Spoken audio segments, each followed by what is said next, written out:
What's up, everybody? Charlie Marlow here, talking some Cardinals baseball. I jumped on, and the game isn't even over. So maybe this is the reverse jinx if the Cardinals actually come back to win.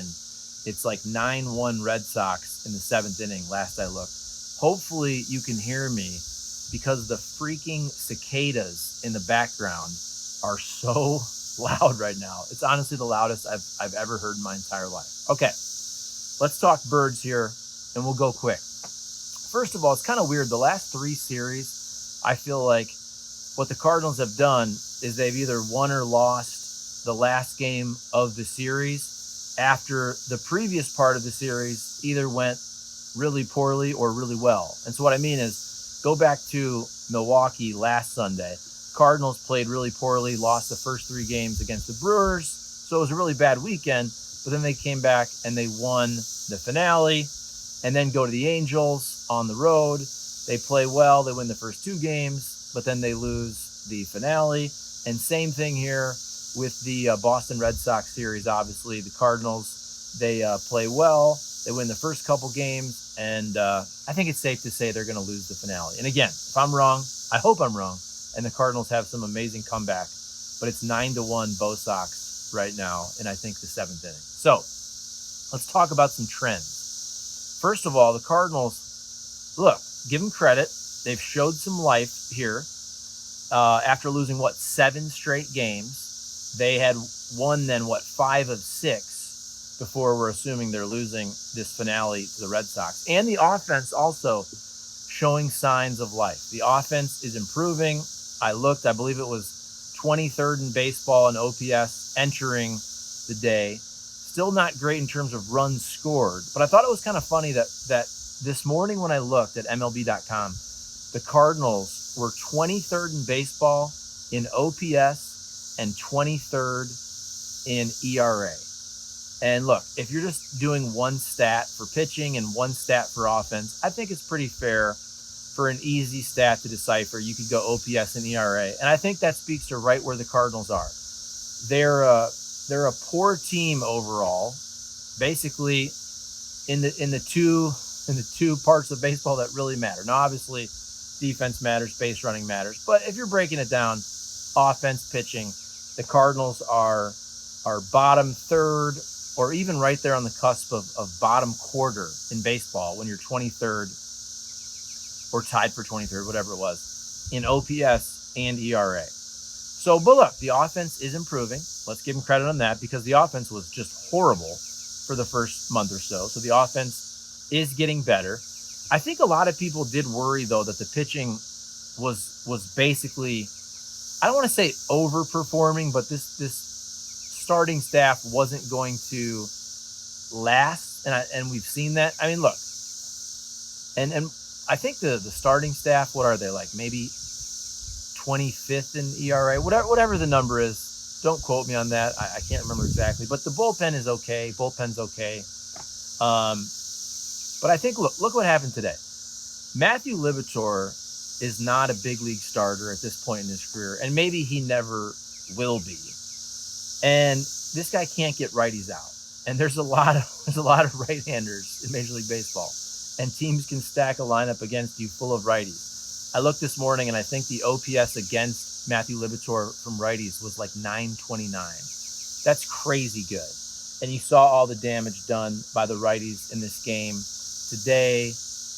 Who was it? Garrett Cooper. But obviously, you also had Tyler O'Neill, who came back, had a nice series, hit the home run. That was good to see. Big-time homer. I think it was something like 440 feet to left center, Tyler O'Neill. I was happy to see him go yard and have a nice series. I'm a fan of Tyler O'Neill.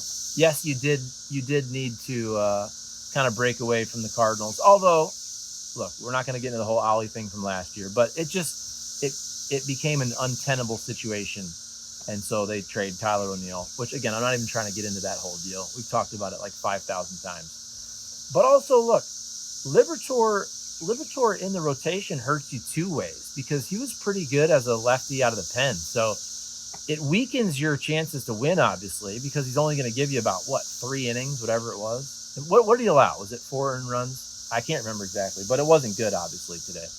So he's weakening your chances to win the game because he's not an effective starter, and you're taking a good bullpen piece out. So it hurts you in two different ways with Liberatore in the starting rotation. I don't think we're going to see this for too much longer with Liberatore. That also speaks to the Cardinals just having zero rotational depth. If Matthew Liberatore has to be the guy to try and bail you out for the last couple weeks, and it's clearly not working. And a lot of these other guys that you traded for or you drafted, I'm talking about, the Graceffos of the world, the McGreevies of the world, all those guys. Clearly, the Cardinals don't have a lot of confidence in them either. So you don't have depth at the upper level of the minor leagues that for years, even if it was, look, I understand if I say Dakota Hudson or Jake Woodford, you guys might start to vomit. But even those type of guys that you can trust with just a spot start or 3 if you have an injury, like we saw with Steven Matz. So, look, overall, good weekend, crap finale for the Cardinals. I think overall, look, this team is showing fight. They're not awful. And with 3 wild cards, look, whatever they are, I think they were 7 games out of the division entering the day.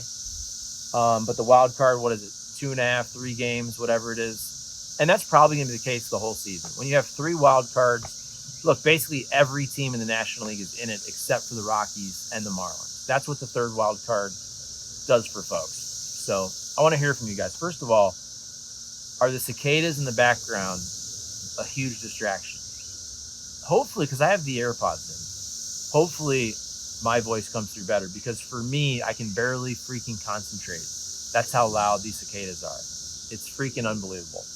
And then let me know what you guys think about the series.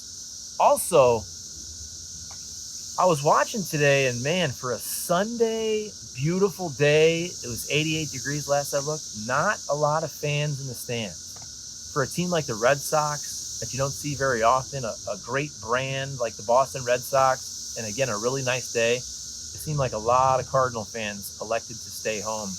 Maybe it's because of the cicadas. I don't know. What do you guys think?